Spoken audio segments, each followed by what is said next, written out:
సర్వీసులను ఏర్పాటు చేయనున్నట్లు తెలంగాణ సీఎస్ శాంతికుమారి వెల్లడించారు.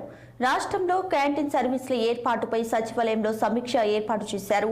ఈ సందర్భంగా ఆమె మాట్లాడారు. రాష్ట్రంలో మహిళా సంఘాలను ఆర్థికంగా బలోపేతం చేయాలన్న సీఎం ఆదేశాల మేరకు అన్ని ప్రధాన ప్రాంతాలలో మహిళా సంఘాల నిర్వహణలో ప్రత్యేకంగా క్యాంటీన్లను ఏర్పాటు చేయనున్నామని తెలిపారు. రానున్న 2 నెలల్లో కనీసం 150 క్యాంటీన్లను ఏర్పాటు చేయాలనే లక్ష్యంగా పెట్టుకున్నామని వెల్లడించారు. ఈ క్యాంటీన్ల నిర్వహణను గ్రామీణ సంఘాలకు అప్పగించనున్నట్లు తెలిపారు. క్యాంటీన్ నిర్వహణపై ఈ సంఘాలకు ప్రత్యేక శిక్షణ కూడా ఇవ్వనున్నట్లు అన్నారు.